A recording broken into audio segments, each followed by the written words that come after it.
오늘 하나님이 주신 말씀 함께 보겠습니다. 다니엘서 11장 42절로부터 45절의 말씀입니다. 다니엘서 11장 42절로 45절의 말씀입니다. 제가 봉독하겠습니다. 그가 열국에 그 손을 펴리니 애굽 땅도 면치 못할 것이므로 그가 권세로 애굽의 금과 은과 모든 보물을 잡을 것이요 리비아 사람과 구스 사람이 그의 시종이 되리라. 그러나 동북에서부터 소문이 이르러 그로 번민케 하므로 그가 분노하여 나가서 많은 무리를 다 도륙하며 진멸코자 할 것이요 그가 장막 궁전을 바다와 영화롭고 거룩한 산 사이에 베풀 것이나 그의 끝이 이르리니 도와줄 자가 없으리라. 아멘.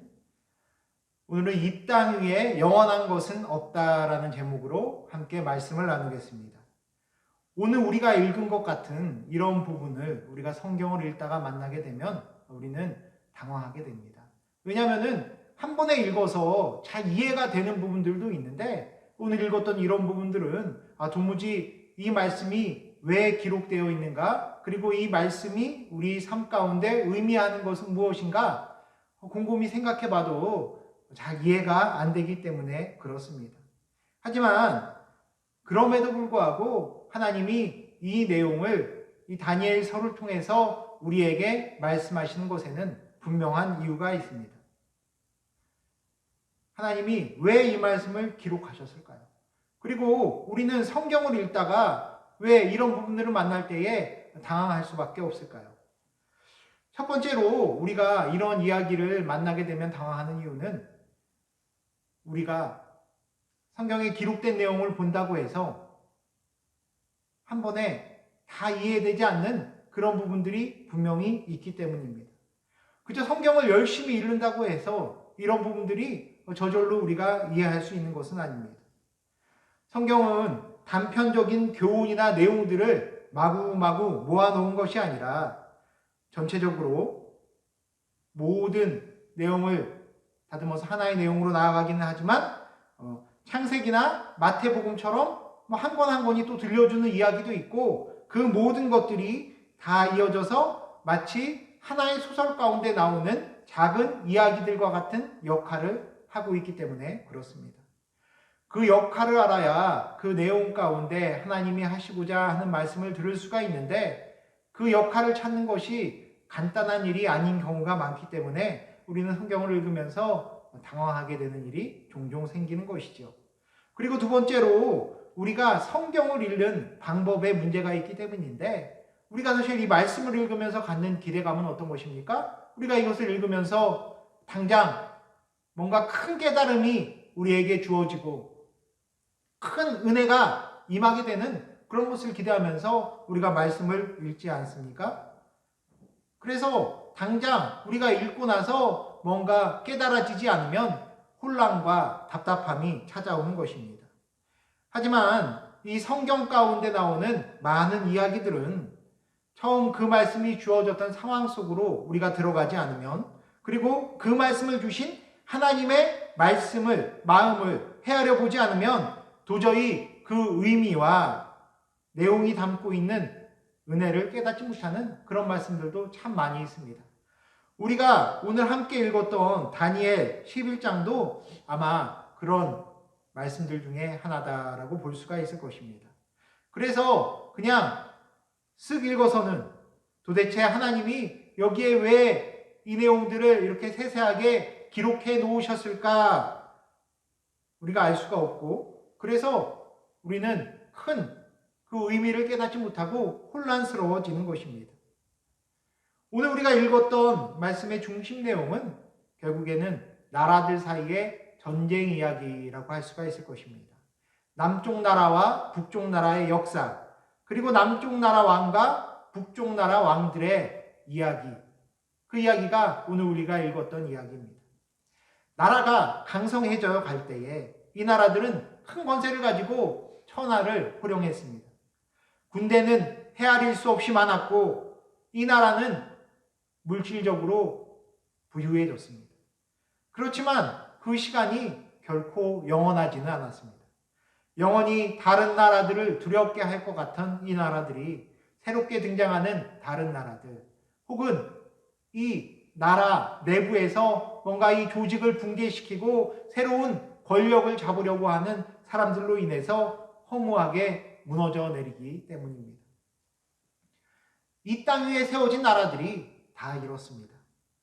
이런 틀 가운데서 절대 벗어날 수가 없지요. 그 나라의 전성기 때는 정말 대단한 것 같고 또 그 영광을 영원히 누릴 것만 같지만 결코 그렇지 못합니다. 또한 이 세상의 강한 나라, 또 그 나라를 통치하는 왕들은 큰 야망을 갖고 있죠. 그래서 그 야망 가운데 사람들을 끊임없이 괴롭게 하고 주변 나라들을 전쟁의 소용돌이 속으로 밀어넣습니다. 결국에 그 나라가 영원하지도 못하고 선하지도 못하다라는 것입니다. 그러나 온 세상의 왕이신 하나님, 그리고 하나님이 다스리시는 그 나라는 어떠할까요? 우선 하나님은 온 우주를 창조하신 분이기 때문에 이 땅의 왕들이 갖는 그런 세속적인 욕망은 전혀 없는 분이십니다. 그래서 그 야망을 이루기 위해서 무리한 방법을 사용하지도 않으시고 다른 나라나 또한 자기에게 속한 사람들을 자신의 야망을 이루는 그런 목적을 위해서 괴롭게 하지도 않습니다. 그저 하나님께서는 늘 사랑으로 다스리십니다. 죽음이 아니라 영원한 생명을 주면서 다스리십니다. 그 나라는 완전하고 영원한, 그리고 또 안전한 그런 나라입니다. 그 나라에는 평강과 희락만이 있고 하나님 안에서 누리는 영원한 생명이 있을 뿐입니다. 거기는 더 높은 자리를 갖기 위해서, 더 큰 힘을 갖기 위해서 다투고 미워하고 죽고 죽이는 일이 없습니다. 모든 것이 진리를 따라서 바르게 다스려지는 그 상태에 그 나라는 영원히 있는 것입니다. 그리고 다른 것들, 정말 이 세상에서는 조화를 이루지 못하던 많은 것들이 아름답게 어우러져서 하나가 된 상태로 있게 될 것입니다. 이 땅의 나라는 당장은 대단한 것 같습니다. 엄청난 일을 할 수 있을 것만 같습니다. 하지만 오늘 말씀의 내용처럼 언젠가 끝날 수밖에 없는 것이 바로 이 땅에 속한 나라의 운명입니다. 그래서 그 나라들은 결코 우리들에게 영원한 소망을 줄 수가 없는 것입니다. 그렇다고 해서 하나님이 또 이 땅에서 우리에게 살으라는 사명을 주시고 명령을 주셨는데 그것들을 가볍게 여기라는 것은 아닙니다. 빛과 소금으로 우리가 이 땅에서 살아가야 되죠. 하지만 우리가 딛고 서 있는 이 땅에 모든 것을 걸고 집착하며 살지는 말라는 것입니다. 지금 비록 우리는 이 땅 위에 서 있을지언정 항상 하나님이 다스리시는 그 나라를 소망하고 바라보며 살아야 됩니다. 그래야 항상 우리를 불안하게 하고 또한 낙심하게 만드는 이 나라에서도 우리는 비로소 하나님이 주시는 평안을 누릴 수가 있게 되는 것입니다.